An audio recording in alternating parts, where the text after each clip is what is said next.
Oh, bonjour. Didn't hear you come in. Greetings and welcome to Ask That Guy with the Glasses.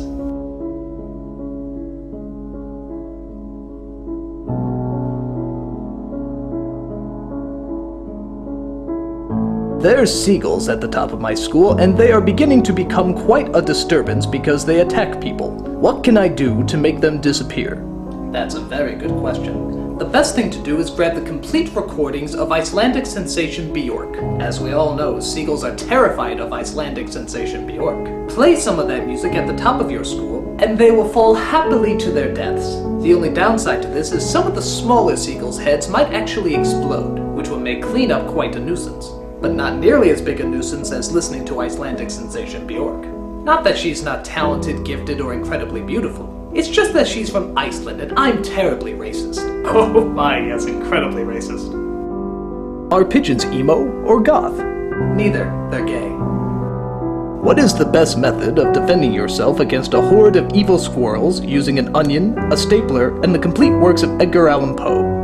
I would say lure them with the onion, place it inside the complete works of Edgar Allan Poe, and as soon as the squirrel approaches the onion, staple his head to page 33. So that way, every time you open up the complete works of Edgar Allan Poe, you can say to yourself, hey, I stapled a squirrel on page 33. Lovely.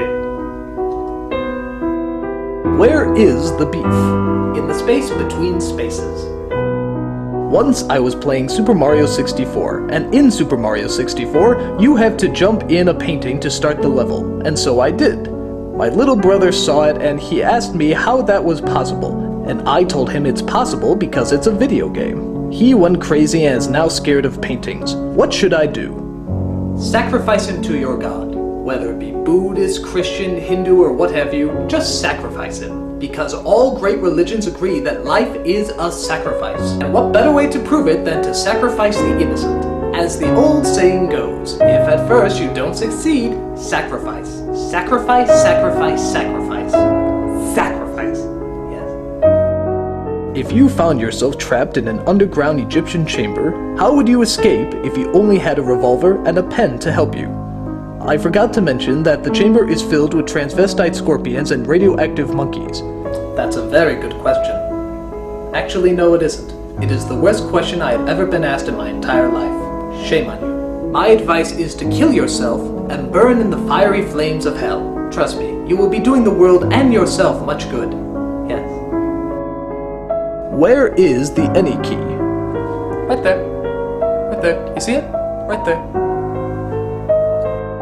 Do jellyfish get gas from eating jelly beans? Actually, no. The reason for this? Jelly beans are actually jellyfish eggs. Not too many people know that. However, jellyfish do get gas from Bush's baked beans, which are actually the eggs of our current president, George W. Bush, who has gas quite often after eating jelly beans. My uncle died last week and he is still in his room. He is starting to stink up the place and I don't want to touch him. What should I do? Have you considered eating him? I hear uncles are reaching their peak this time of year. I just ate my uncle last week. He was delicious, especially when served with a fine sauce made out of my grandmother. Last night, I forgot to lock the door to my room when I was preparing myself to jerk off. All of a sudden, in the middle of my pleasure, my brother busted in and caught me in the act. I'm worried he'll tell my mom or dad about it and I'll get the talk. Any advice on how to prevent my brother from telling my parents? You don't have to worry about that at all. I'll give you the talk. You see, when a man and a woman love each other very, very much, and then of course she will say things to you like, what part of restraining order didn't you understand? And you'll say to yourself, why is this bitch getting into things? Things that you never thought you'd be able to do, but it turns out in the deepest, darkest parts of your soul, you can. And you'll be asking yourself, why have you left me, Lord? Why have you forsaken me and left me in the 10th level of hell? And he'll of course never answer you, he's an a-hole. And I tell you, the pain festers inside of you and it will never go away. And you may think to yourself, you may like the other sex, but you don't. You don't. You just don't. And you'll stand at the edge of that cliff and you'll ask yourself, what's the point? There is no point, is there? There's only the empty void. And that's what a man and woman do when they love each other very, very much. I hope this has helped you out. It certainly has me. This is that guy with the glasses saying, there's no such thing as a stupid question until you ask it.